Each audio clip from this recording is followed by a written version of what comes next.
Can you hear me? Can you hear what I'm actually saying? What is it I'm trying to explain to you right now?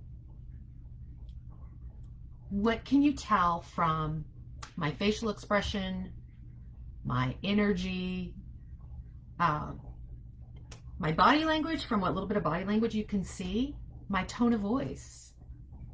What are you hearing when you see me?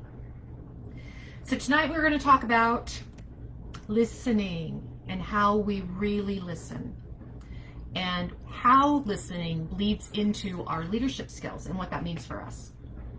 So, for those of you who don't know me, my name is Natalie Hahn, CEO of Dirty Girls Consulting, and happy leader of this group, Accelerating Leadership for Professional Women. And so tonight we're going to talk about why listening is such a powerful leadership skill and how we do it well.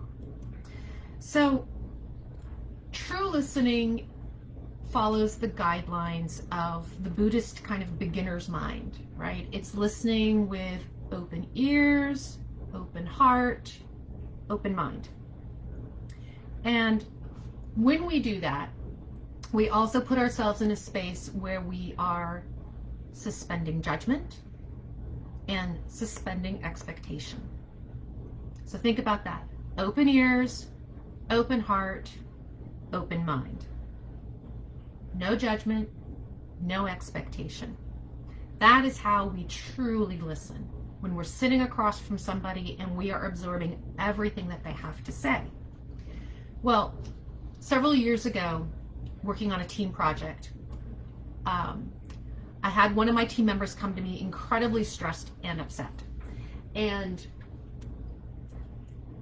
we had been working on this project that was kind of high visibility in the company. It was a big event that we were trying to produce. We were doing some things we hadn't really done before. So there was a lot of challenges as we were trying to figure this out. And she had come to me and said, I'm having a problem. I'm really frustrated. This stage that we're supposed to build for our event, I can't find a vendor with the right size stage. It's not happening. And so I immediately go into the mode I am most comfortable in, which is I'm going to solve your problem. Well, here's what we're going to do. Here's where we're going to go. And here's how we're going to try to solve this. That should work. Which to me seemed like a very efficient way of doing things. Which to her, she burst into tears. And I had to kind of step back and go, ooh, wait a minute. I missed something in that, clearly. I was so focused on solving the problem that I wasn't tuning into anything beyond the actual words she was saying to me, which is, I can't find the right size stage for the event that we're trying to produce. When in actuality, her level of tension and stress, which I could feel, like she was crackling with it. Had I paid a little more attention and tuned into that, we would have had a different conversation, because solving the stage issue was a tactical issue that I knew we could solve. Instead, I kind of bulldozed right into, let's have a solution. And I ended up with somebody in tears, feeling not only now frustrated and stressed, but entirely misunderstood. Things that block us from hearing properly, right? There are always environmental issues, and there are always mental things that stop us from actually listening properly at every given moment. And we're human, so it's not going to happen. But when you think about it, things like certain words, right? If you hear a certain word, we sometimes get triggered. Like that word brings up an idea or a person or a bad experience, and we're immediately triggered into a different spot because of that phrase or that word or that person. Sometimes there's a person that triggers us, and then no matter what they say, we're running everything they say through a filter because of our experience with them. Certain situations, like this example I gave you, the situation was we were all stressed. We were all tense. We were working long hours. We were dealing with a project and a type of event we had never produced before. So that was adding on to our stress and my inability to really listen properly. Preconceived notions and assumptions about people and ideas, what we think they're going to say, what we assume is going on. Physical stress, not getting enough sleep, not getting enough food, being extra tired, being in pain if we have an injury. That puts a filter on our ability to listen and to listen well. Lack of trust. If we don't trust the person that we're getting information from, or we don't trust ourselves, then we have a filter on what we're hearing and how we're hearing it. And behind all of that comes our fears, that gremlin voice in the back of our head that tells us not good enough, not smart enough, not clever enough, not enough. And we start hearing everything through those filters. So there's plenty of filters out there, right? There's plenty of impacts out there that affect how we're able to listen and what we hear and how we hear it. When we're tuned in with our highest level of listening, with intuitive listening, we start to filter out those things. So I'm going to talk about that in a minute, but first we're going to talk about 3 different types of listening that we engage in, that we all engage in at different times. And the first one is actually subjective listening. And this is what I was doing in that moment. Subjective listening is when we're listening not based on the need of the person coming to us, but based on where we're at and what our need is. So when she says to me, I'm frustrated, I cannot find a vendor for the right size stage that we need for our event, my response is something like, Phil is going to kill me if we don't get this right. And then I jump right into, here's what I think we're going to do next. What I said in no way acknowledges her problem. What I said was, oh man, this puts me in a bad spot, right? It was about me and my perspective and my position in what she was presenting to me. So I heard the words, I just didn't hear or tune into anything else beyond that because it was about me. Subjective listening is actually one of the ways that we actually manage and control conversations, because we're doing it from our own perspective. We're trying to achieve our own goals. We're trying to drive our own agenda. So the intent and the emotion and the depth behind the other people don't actually matter as much, because it's all about what I'm trying to get done. It's all about what I'm trying to push forward. So that's subjective listening. Subjective listening is you speak, but I'm hearing everything through my lens, my point of view. All of my filters are on at that point. Second type of listening is objective listening. Objective listening is actually, I'm focused on you now. I'm hearing your words and what you're communicating. However, with objective listening, we don't go much deeper than that. So with objective listening, what she would say to me is, I'm really frustrated. I can't find the right size stage that we need for our event. And had I been in objective listening mode, I might say something more like, yes, finding the stage is a challenge. You seem to be upset by this. Okay, so I've acknowledged what I've observed, which will make her feel better because I'm at least connecting a bit with where she's at emotionally. But again, I'm not really getting to the root of the matter. I'm just getting to the superficial, yeah, the stage is a challenge and you seem upset. Now, the benefit to objective listening is that at least opens the door. It at least helps the speaker feel heard. It doesn't necessarily help us go much deeper, but it's more reassuring, and it's a little bit more of an open dialogue than between yourself and the other person. So objective listening is the second mode of listening that we engage in.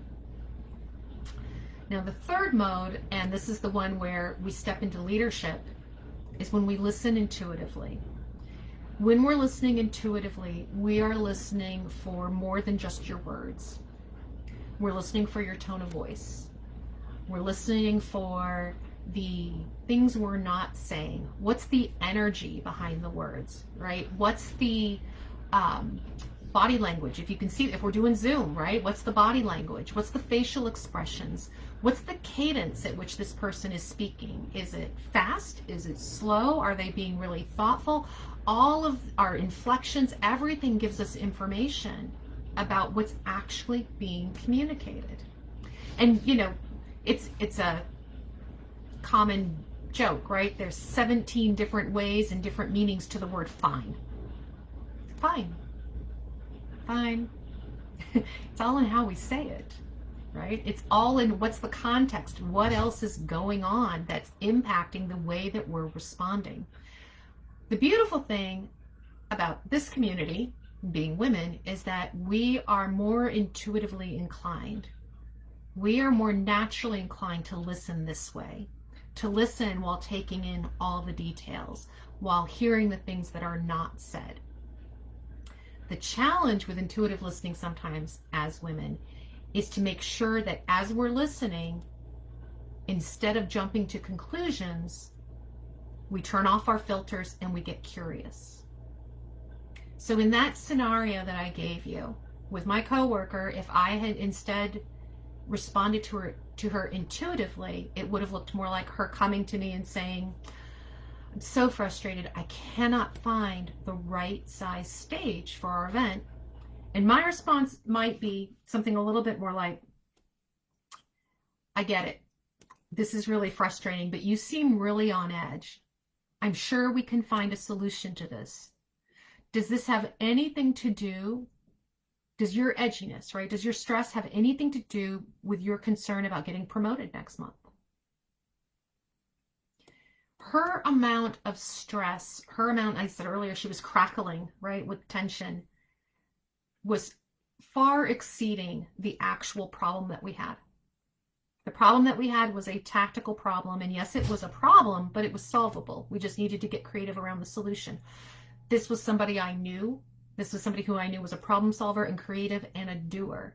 So it couldn't have been just she couldn't find the right size stage. There was something else going on. Had I keyed in more to her body language, had I actually paid conscious attention to the fact that she was clearly highly stressed, I could have offered much more of an opportunity to connect with her to say, I see how stressed you are. I see right now that you're on edge. Let's talk about it. And I might have thrown something about that promotion being coming up in the next couple months being on her mind, because that might have been my guess. But that gives her the opportunity to say, oh gosh, no, I wasn't thinking about that at all. Or absolutely, yes, if I can't even get this right, how could I possibly be considered for that other role? It opens the door for me to a step, for me, for you, for all of us, when we do intuitive listening, to establish rapport, to build the connection between two people where you're saying to them with your words, as well as your energy, as well as your tone and your intention, I hear you. I hear what's going on with you. To do that, we have to strip away the layers of our judgment, the layers of our expectation.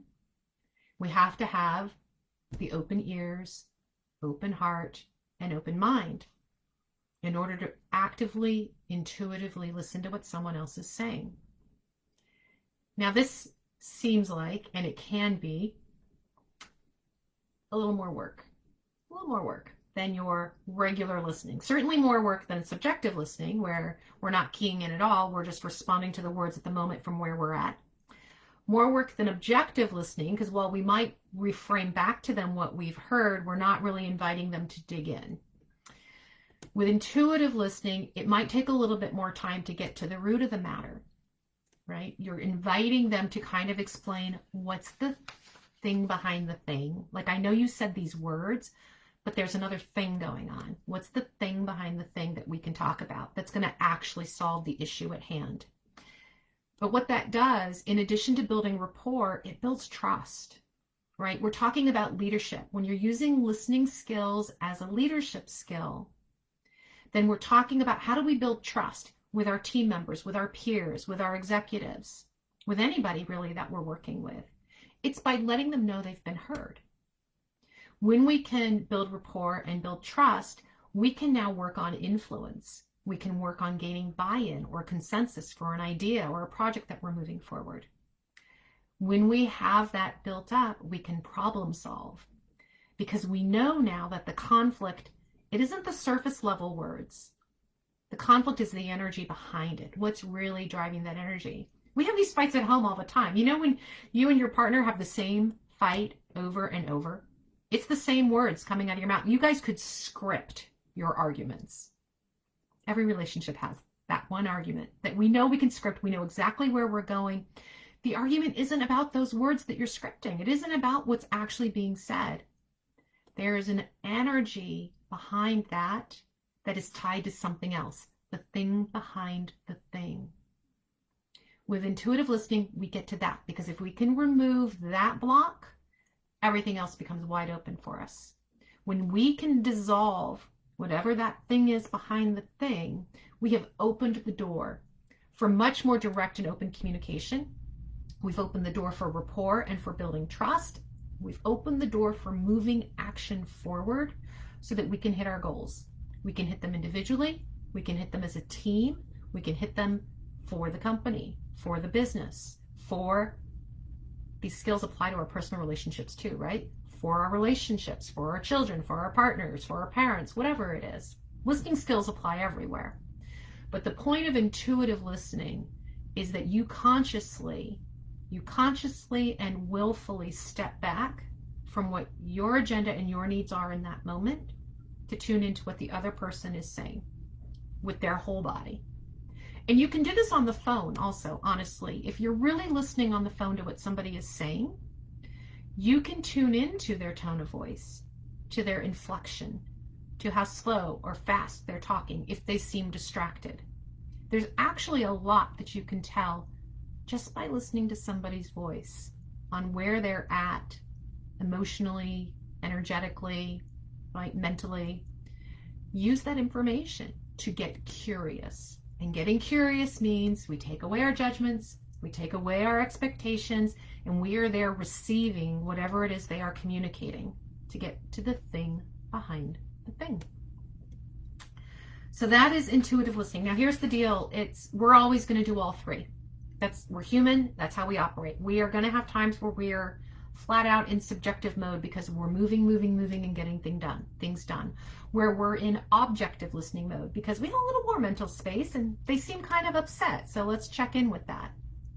There will be times as a leader that you will want to consciously tune in to your intuitive listening skills to be able to get to that thing behind the thing, because you're building relationships, you're establishing rapport, you're trying to influence people, trying to build up your team, trying to get goals accomplished, trying to resolve conflict. So the more open we get with listening to others, the bonus we get is we learn to tune in much better to ourselves. We are almost the least intuitive with ourselves because all that noise that I talked about earlier that affects our intuitive listening, right? The preconceived notions we have about the people we're dealing with, or our assumptions about the environment that we're in, or certain words that trigger us a certain way. All of those environmental things, feeling tired, feeling hungry, that impact our ability to listen. That's like tenfold inside your head when it's all being supported by the gremlin voice that tells you not good enough, not smart enough, not fast enough, not clever enough, not thin enough, not pretty enough, whatever the message is, right? Think about all that goes on in your head. You're taking in all these different things all day. You've got all these different activities going on, and then you've got this voice in your head criticizing you all the time. If you can use your intuitive listening skills to build your internal self, your internal team, then what happens is you get to listen to that voice that says, what were you thinking? You were never going to get that raise. You were never going to get that promotion. Or who do you think you are? If you were a better mother, if you were a better partner, these things would not have happened. When you start listening to that voice and you get curious with your intuitive listening skills, you get to ask yourself, how real is that? What's the story behind that thing? What's the thing behind the thing? What's the story behind that message I keep telling myself? Where does that really come from? And you can start working on clearing that block. Because that voice is all about fear. So you can turn and ask yourself, what's the risk I'm about to take that has that voice jumping in and saying, don't do that. You're not good enough to do that. You're going to get hurt. We can turn our intuitive listening skills internally to help develop and grow ourselves to be better leaders, to be better mothers, wives, partners, employees, bosses, better leaders of our lives. And we can use those intuitive listening skills externally to help support our teams, to help support whatever it is we're building out in our career path. So I hope you found that helpful. That's intuitive listening, subjective, objective, and intuitive. You're going to do all three all the time because that is what we do. But the goal as a leader, as you step into your leadership skills, is to consciously practice more your intuitive listening, to look for those opportunities to have the open ears, open heart, open mind, clear the judgment, clear the expectations and the assumptions, and just take in what's being offered to you. Hey, Christine. See, I have Christine and Jackie here tonight. That's great. So, Christine, you typed something, and because I'm old, I have to read it with glasses. You can change your presentation based on their voice. Exactly, right? Because you do this all the time, right? You're working with patients, and I think you told me you can do it over Zoom too, so you can see them. And it gives you the chance to adjust your message, to adjust your own energy, to respond to the people that you're working with, which makes it usually more successful in terms of a two-way communication that builds rapport and that builds trust. So thank you for sharing that. Absolutely. It totally impacts the way that we respond or how we choose to respond. And we're doing it consciously instead of reactively. When I told my story at the beginning and I was in subjective mode, totally reactive. I just wanted to solve a problem and be done. It wasn't very leadership-like of me at all. So thank you guys. I invite you to tune into yourselves, to tune into others, and I'm going to ask you to tune in for 2 more minutes because I have 2 announcements and a drawing. We're going to do a drawing, right? I have my bowl here. I have everybody's name in it. I know this is very old school, but I don't have one of those cool widgets online where you can like enter names and spin it. So we're going to do it by paper. But this is the drawing for the $50 Amazon gift card for those of you who were kind enough to fill out the market research survey that I put out there. Totally appreciate the feedback. I use those surveys. I do these surveys periodically, and I use those surveys to help figure out what are the types of trainings, for example, that we do on Tuesdays, the master classes that I do them monthly. Like, what's the content and what's the kind of training you guys are actually looking for? What's the challenge that we can talk about or help solve? And if I don't have a solution, who do I know that I can bring in and have them share their expertise with us as well? So we're going to do a drawing in a minute. First, my 2 announcements. First announcement is if you would like to dig deeper into your intuitive listening skills or any other leadership skill, I invite you guys, as I do each week, drop the word dig in the chat below and we'll schedule a free 15-minute conversation to dig into either your listening skills or any other leadership skill that you choose. The point of the 15-minute session is we keep them short so that we don't waste your time. You guys are incredibly busy. We don't waste your time, but we stay focused. We stay focused on the one challenge you would like to move forward. The goal of that session in 15 minutes is to come out with one actionable step you can take that gets you closer to your goal. And we'll define what that goal is and where you're at with it in that 15-minute call. So those are very kind of structured, directed calls. It's just 15 minutes, and it's 15 minutes to get you a little bit closer. So you drop dig in the chat below, and I will reach out to you probably either over IM or text if I have your phone number, and we'll set that up at a time that works for you. Second announcement is Tuesday, December 15th is the next masterclass. I normally do these on a Wednesday or Thursday night. We're shaking it up Tuesday. We're doing it at noon. Tuesday at noon for the next masterclass. And based on the last bit of research you guys have given me, and actually it was reflected in this survey that we just closed out also, we're going to talk about imposter syndrome. We're going to talk about that feeling we have in us that somehow we're a fraud and we're going to get caught. So Tuesday at noon is Fire the Fraud, your 5-point confidence plan to eliminate the imposter. So we're going to talk about imposter syndrome and how that shows up so much in all of us, the ways that it shows up. And these 5 points for building up your confidence to get you to that place where you are managing that voice, because that imposter syndrome is all part of the gremlin voice, where you are managing that voice instead of letting it manage you. So mark your calendars for Tuesday.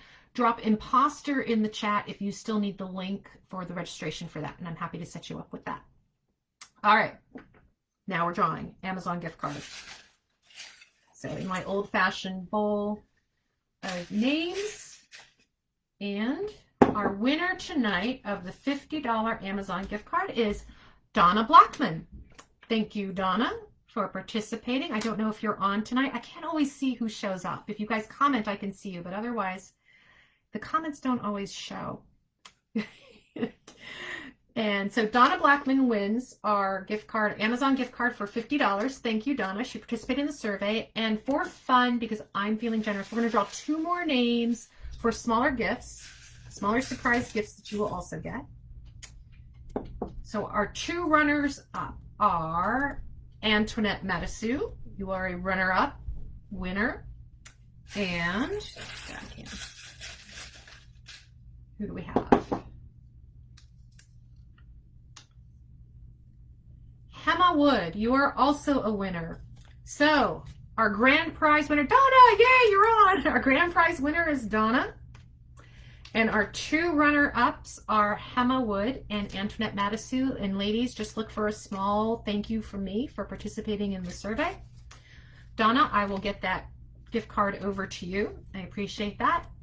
And that is it for tonight's Training Tuesday. Thank you for joining me, ladies. And we'll be talking more in the next days, obviously. But we will also see you next Tuesday night. Have a good one.